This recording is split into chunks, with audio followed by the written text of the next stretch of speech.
the major part of this VLSI flow we are working on. Okay, and what is our main work process do what we do in the VLSI. Okay, but before that we need to know where the chip actually the start. What is the process of the microchip or a what do you say integrated circuits or anything that you call it as a processor, how it starts and where it is gets into all the workflow. Okay, you got it right. So we will be going all about the physical design flow. Okay, so we'll cover up today in this class and we'll go over the curriculum what we are covering for this 16-week program. Okay, so in coming to the VLSI design flow, okay, the VLSI design flow. So we were having the process. This process is creating a integrated circuit by combining a thousands and thousands of millions transistors. Basically, this transistor are a switch. So switch is like a if you take a simple switch. What is the functionality of this chip? Just on and off, right? So this on and off are integrated together to create a millions of transistors. This forms millions of transistors, and these transistors are used to create a logic. Okay, basically the logic is like anything what you say, like one plus one. This is a logic, right? So any logic that consists of a kind of a uh, logic that we created, we were creating that into a transistor. Okay, the transistor, the process of creating a transistor has a different workflows, right? So if you say the transistor directly can't integrate as a logic, right? For that we need a digital design. That digital design is like a gates. So gates are like logic gates. So to represent it, these are like alphabets for the VLSI. Basically, if you say if you wanted to learn some language, so basically you need to learn the language. Before that you need to have some the basic knowledge of the what is uh, the the the three things like the what are the ABC or what is like we need to know everything like that. The same it works for the VLSI. Okay, for that we need to learn the digital design. So digital designs are again the conversion form of the transistors only. At the end we will be representing everything in a transistor format. And the VLSI course will start with CMOS and ends with again with the CMOS with manufacturing. Okay, so this is how the VLSI completely designed now.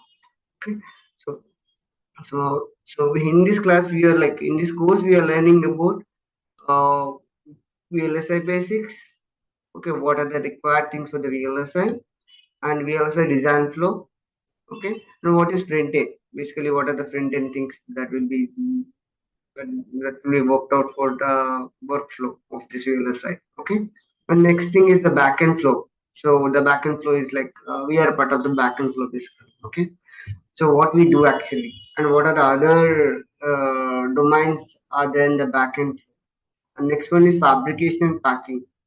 So this fabrication is packing is like once the chip is done with all the things that are required to be done by the VLS engineers, this fabrication team will manufacture the chip and tested it and packed in a way that it will not uh, create any issue for the further issues when you put it on a motherboard.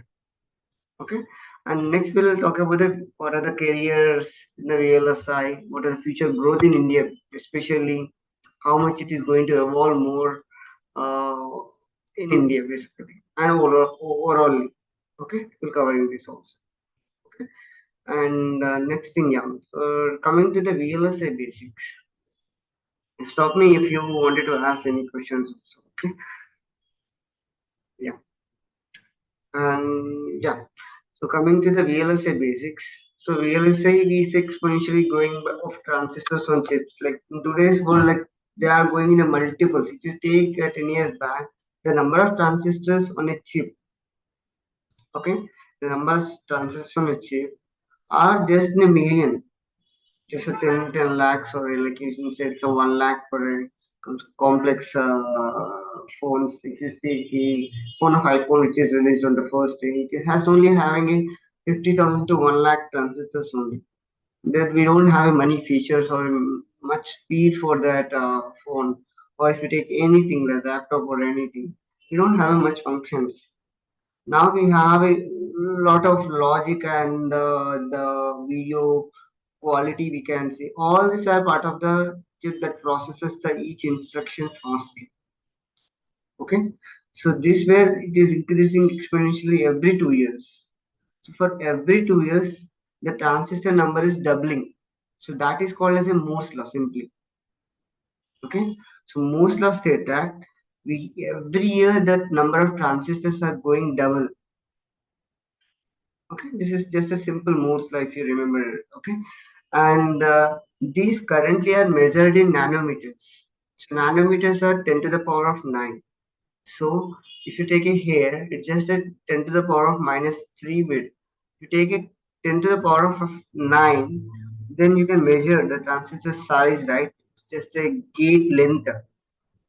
Okay, it's a gate length we can say. Okay, and so these complexities are increasing due to the power, heat, and the speed basically. Okay, so because if you say that my phone is working very slower or it's consuming a more battery because that chip is not that extent to observe the instructions you are passing, like they are more than the required job it is doing. So that's where it is heating up or consuming a more power, and it is very lesser bit because my phone is getting stuck, it's getting hung up because of the phone is having a lesser speed, it can't process the instructions all at a time. So it will take a time to respond and calculate everything to give the what do you say final output. So that's where it is increasing exponentially, or complexity is increasing day to day. Okay. Yeah. Can we go to the next slide? Have any questions here?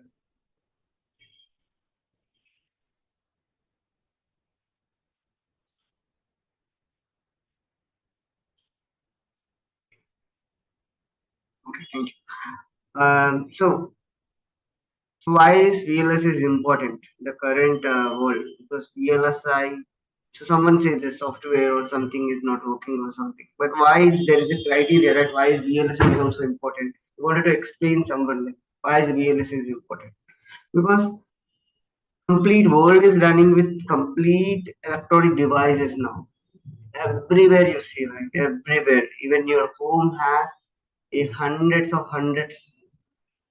chips in a one single phone, and that is even every like one phone has more than 20 to 30 microchips, and the one is a major one like CPU and the other one is GPU, smaller one. Again there is a processing for the camera, it is a more than like everything required electronics. So that for that we need to design a chip, so that will be a part of the like designed by the various engineer, right? So that's where that we comes to the VLSI is that much important for in model.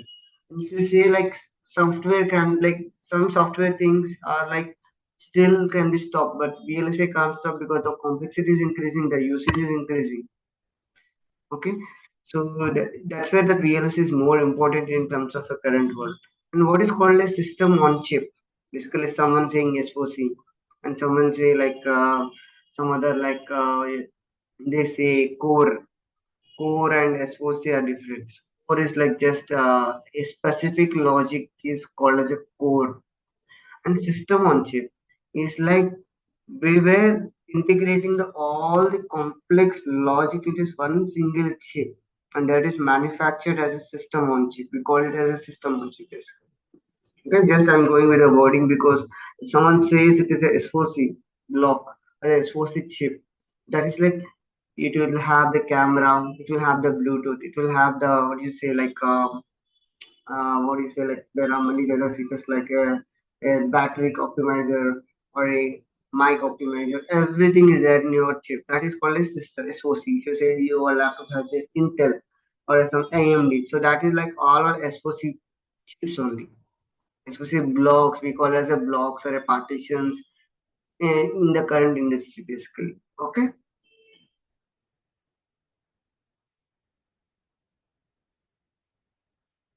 Yeah, going to the next slide. Yeah. Uh, so for VLSI design, for you wanted to manufacture a chip basically, how you want to start. So there is a flow, right? So where is like you want to manufacture some, take example of some anything that in a real world, like you wanted to manufacture a chair or a something, like you take anything. So that is having some workflow, right? Need a workflow also, right? So same thing like that we have the workflow for the VLSI design. So someone has to give the specifications. So let's take there is a again I'll take example of the mobile phone that is like a will be easily comparable for our current flow. We have a phone. So that is like you are having some new feature or a new speed phone. The phone is doubling its speed. If you take the last 5 years, from the last 5 years, we see the phones are exponentially they're super fast, right? The same thing for that, they need to make that architecture also to work at that speed, right? It's not that easy. We can do it just putting up a power high or a frequency high. It will not work the chip, right? It will just blast that or it will just burn out the chip easily, right?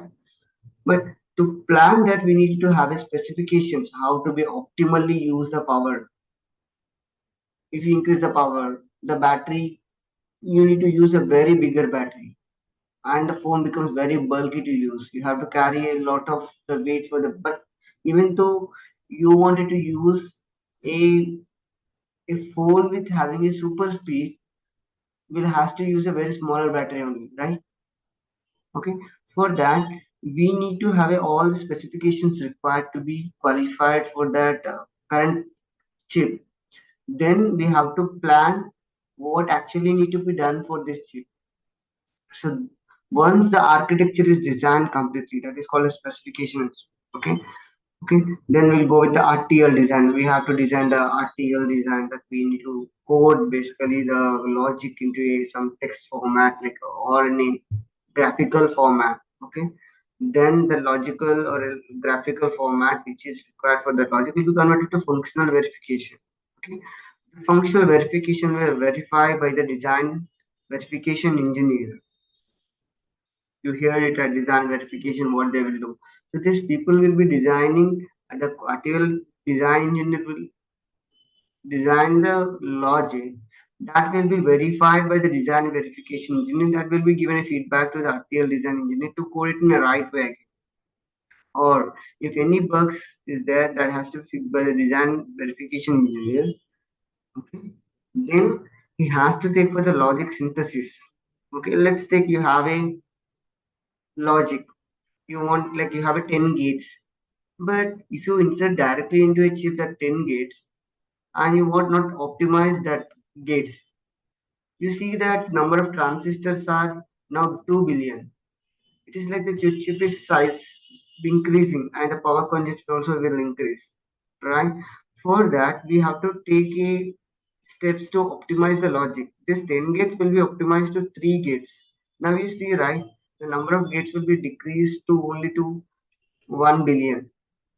Like that, the logic has to be synthesized properly before taking it to the physical design. So this physical design people will be again. So that's where the physical design people will come. So this physical design people will just start with the taking out the netlist from here. The logic itself we call it as a netlist, right? Okay. Stop me if you wanted to ask any questions here. Okay.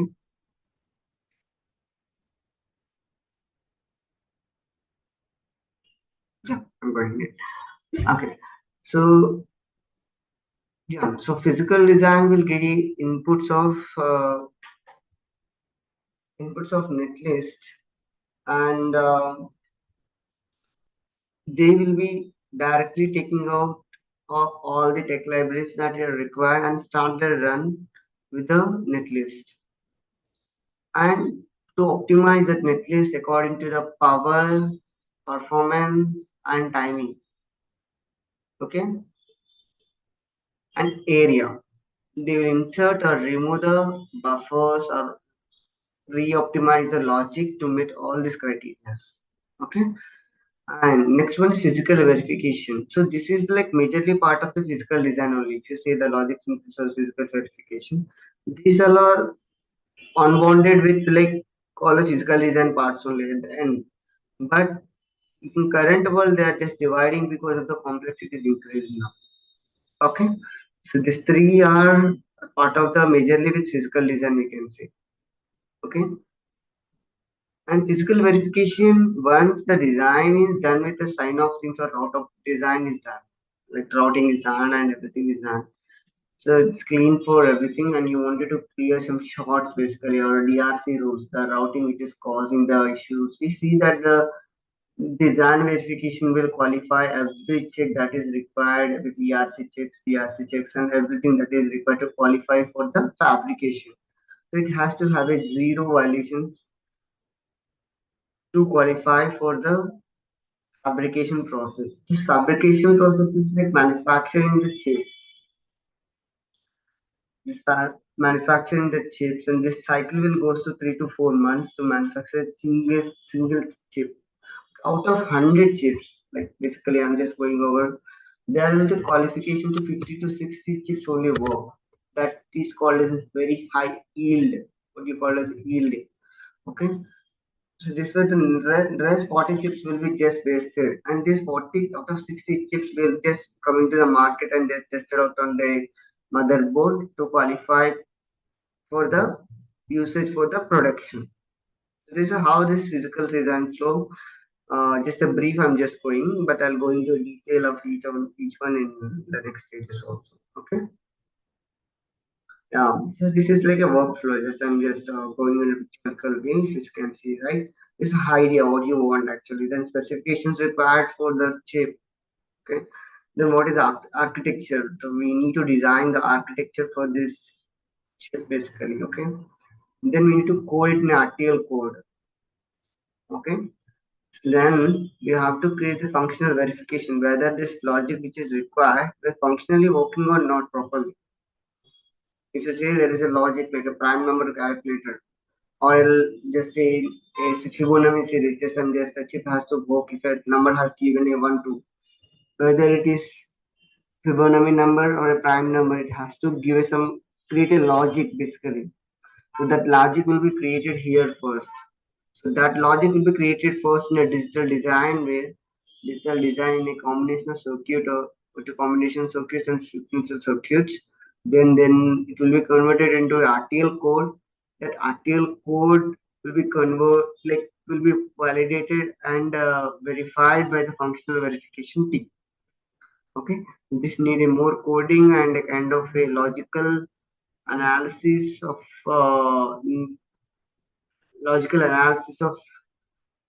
the netlist required for this design verification team. So coming to the logic synthesis team, right? If you can see, they will optimize the logic basically. If you can see, right, the logic. So that logic will be optimized to get a more synthesized way. Okay, and this at synthesis stage, we'll also do the if gates are there, there's some technology files. Just like there is AND gate in the technology file. Okay, this person will assign the particular gate which is there in the netlist to that technology left. So this is called mapping of netlist gates to the technology gates. Okay, I'll go over deeper into each of the topic in the next slide, but I'm just going on a theoretical format. And coming to the physical design, right, as we are already went to the all the physical design flow, right, I'll go in detail of this also in the next steps. The next one is about the fabrication process. Okay, so this is like I just explained, right, and this is like how this once a qualified physical design flow will be went to the fabrication process, and this fabrication process involves a multiple steps and to fabricate that chip in a wafer. Okay, now I just went over this, right? So outline of the parameters will be calculated with the speed, power, and area. So we should not we have the like criteria, right? So it should work with some 2 gigahertz. The last my last my last phone is working with 2 gigahertz. Now it is working with 3 gigahertz. Like the speed is calculated in a frequency, and this frequency is reciprocal of the time, right? If frequency is increasing, time period will decrease in the chip. Okay, if it is like it is taking a 1 nanometer in the last chip, it has to take only 500 megahertz. That is off, and my frequency is doubled now. You got it right. So let's take like you have a chip that is that is just it is just working for just a previously with 500 megahertz frequency. Okay, and you have to make it a speed of 1 gigahertz speed. For that, you are previously working that chip only for a clock period. Basically, that is the reciprocal of the frequency. That is 1 by 500. It's just like a how much? It's just like a 0. I mean 0.5, right? So 0.5 picoseconds basically, or like it's just picoseconds. Chip is just working for a 0.5 picosecond speed only. Okay, so like that, the clock, I mean, the clock period and the frequency is calculated here. The power consumption, this is also a major factor. The chip has to consume very less power. It has to use the uh, cells which are like having a low power usage. So that are characterized like LVT cells, UAVT cells, HVT cells. So there are like different parameters of this standard cells also. I'll go over also in deeper in the later classes. I'm just going over the just a what is physical design and everything here. Okay, and so this something is here. Yeah, this is a specification of RTL design. Just overview, right? So when you take this as a chip, right? So it wanted to speed up to 2 gigahertz to 4 gigahertz. So it has to redesign everything that is from a speed to 2 gigahertz to 4 gigahertz. Then it is increasing all the parameters. So we need to compatible with that, and the support of graphics or everything that is speed of calculations. We have to make that very speedy so that the chip will be having a very unique features. Okay, the next one, yeah. So this is example, just a example of my includes the ELU control into registers buses. Each module has a specific function and contributes it to overall processing capabilities of the microprocessor. That was I explained in the last slide, right? Yeah. Next one is about the RTL design. Okay, in the RTL design, right? So here it involves a writing of HDL code. Okay, that describes the logic and the data flow of the circuit. Okay, so as I said, right? So you have a architecture design. There is an idea to implement something. For that, you need to code it in a HDL code that describes the logic and the data of the circuit. Okay, and these HDL codes are commonly converted. Basically, they are converted to the Verilog and VHDL codes. Okay, and this serves the inputs to the synthesis. Okay, just you have an idea of synthesis also, right? The synthesis flows are basically like you are you are having a code from the RTL. Okay, this is a transistor level coding, which will be like you are having a logical gate described in the code.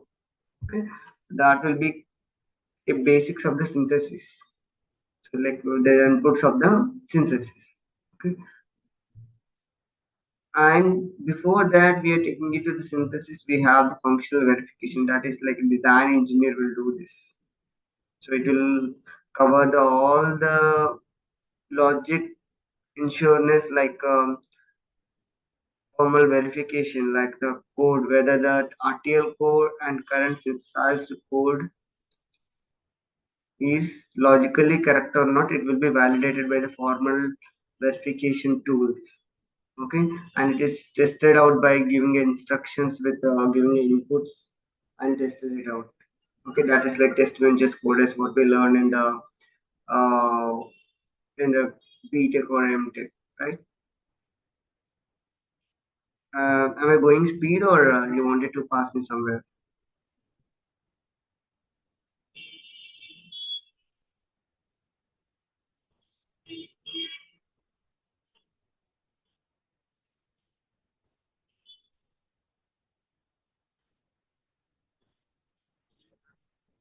Yeah, is that okay?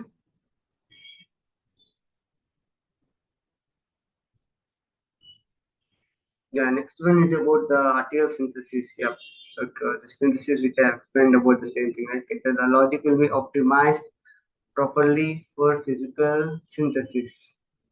This is just a logical synthesis. So there is like logically we are synthesizing the flow, the netlist to ensure that any redundancy code or any code that is required to be optimized for the timing and area. Okay, so we'll be converting that cartel into gate level and gate level to the map gate level. Basically, map gate level is we're just assigning all the technology logic logically present. This if you take it as a gate, that gate will be attached to the physical standard cell that is created by the logic design team. Okay, there is a team for that also, analog logic design teams like that. So they will design the standard cells in a physical format that will be used by the physical design engineers. Okay, so if you want some detail, like in more detail, I'll go over like this in format of to take a cell, a AND gate is there. So that AND gate is there in the netlist. Okay, so that should map to that technology file. So we have a technology file, right? So where it will be mapping to the technology file. That AND gate will be mapped to the AND gate in the technology file to the physical cell. So this is just a logical cell. This logical cell is there in the text format, but it has to map to the actual cell in the technology file. So that will be used to the physical design engineer to physically place them in the design. Okay, that's where that mapping of the standard cells are required at the synthesis stage. Okay,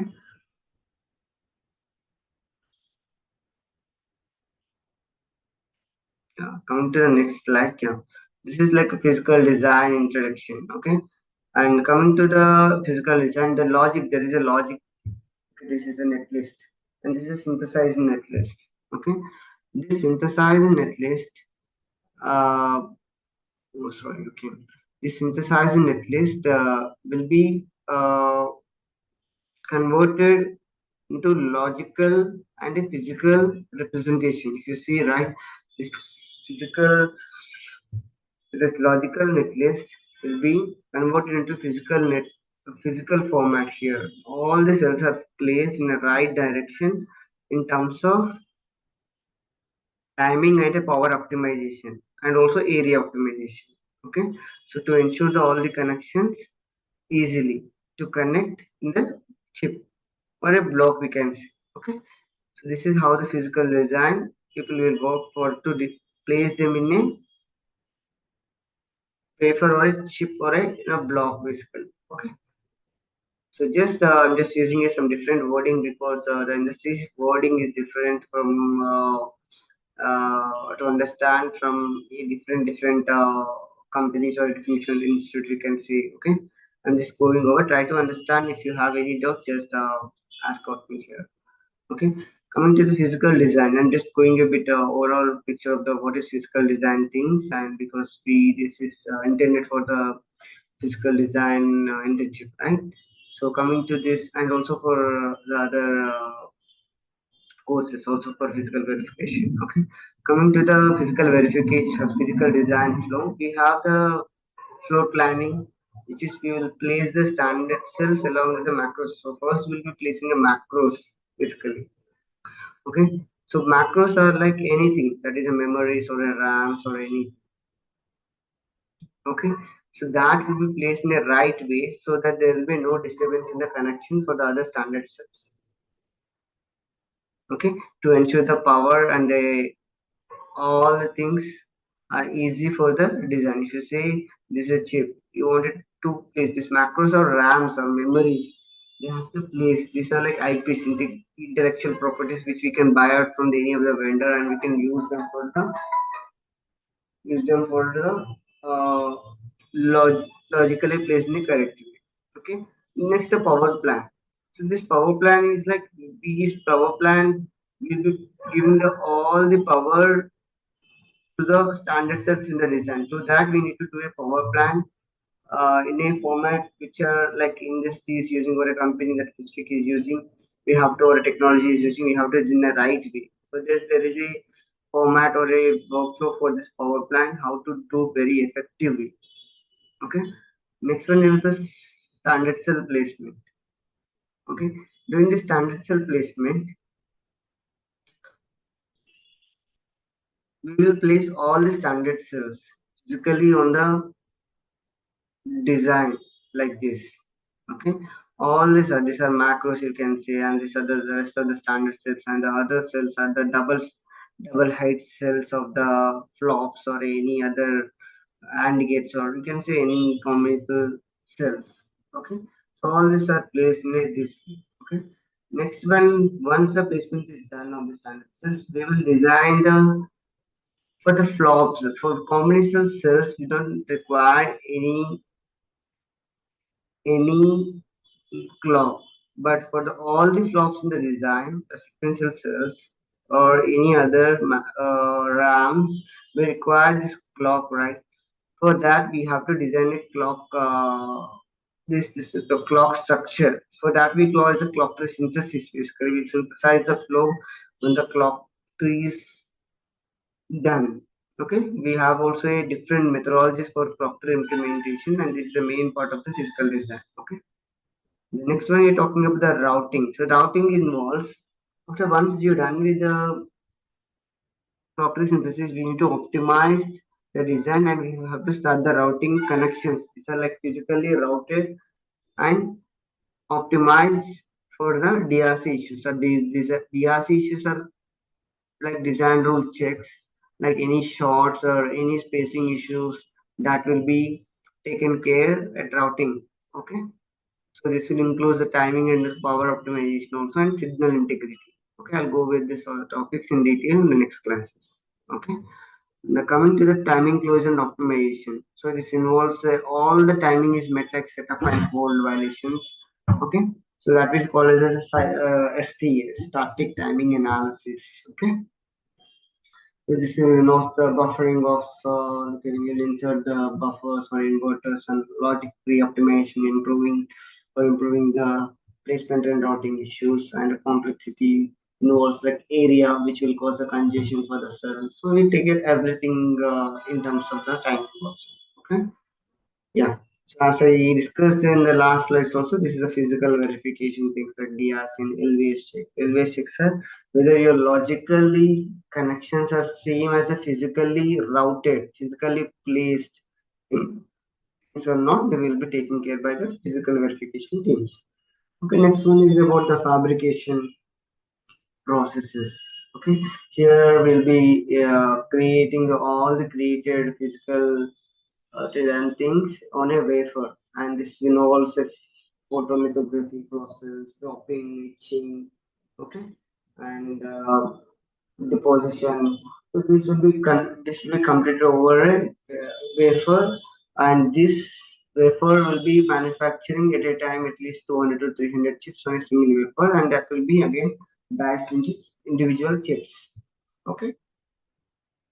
And the packing and testing involves the external pins of the chip will be connected properly to the motherboard. That is called as a packing and ensures a functional, which will not even the heat is there is a heat display, there's a lot of heat, which will causing that chip to burn out. For that, we'll be taking as a cooling elements and different packing techniques are there for to pack that chip also, that we call the packing and testing team. Okay, and the current tools we are using are the Cadence tools, and for Synopsys we are using a prime time here, and for LBS and DRC, like physical verification, we are using the mentor graphic tools. Okay, and the Cadence tools involves the Innovus and Genus.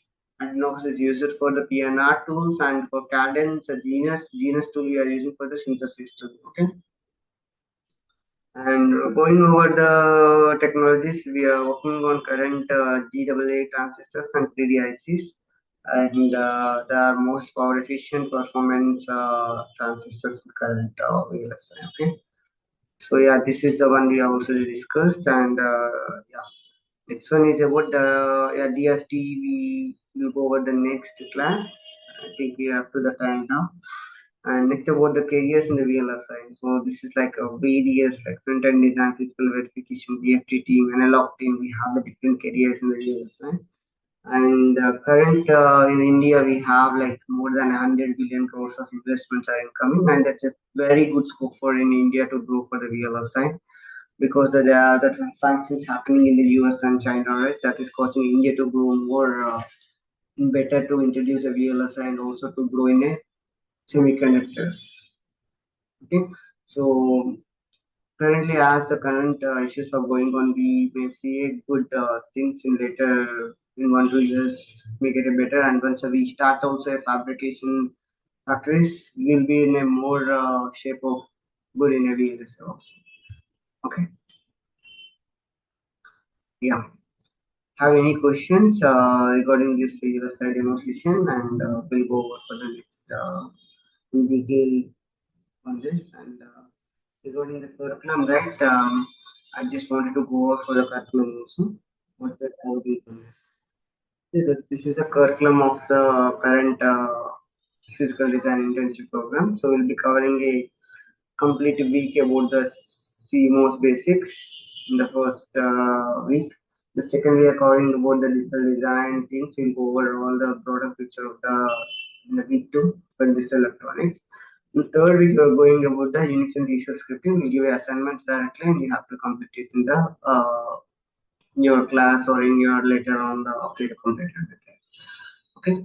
And week four, we are completing about the what is VSS flow and what is the, how the tool setup we can do. Okay, this is on the second. I mean, for the first month of the PD. Okay, this is the way the how the PD started, and we'll cover for the rest of the weeks with all the physical design weeks for the 1.5.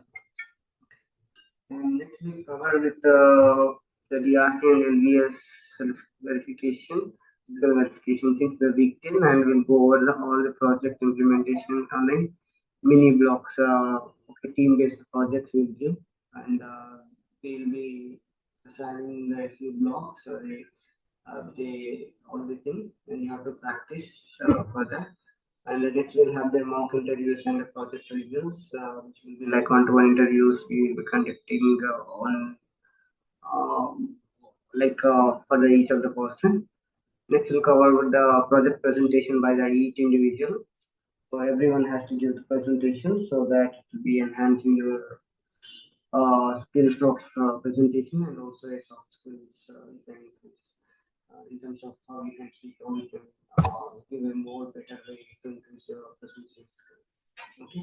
Next, we're covering the HR and soft skills things like how to write your resume. Like just we will cover about how you can the better selection, how to highlight your resume with better keywords, so that the easy consideration of your profile. You are applying for hundreds of jobs in a day, but you see that your profile is not shortlisting because your resume is not good to attract the person. Okay, and next the behavior questions, how to ask a questions whether someone is interviewing or someone is asking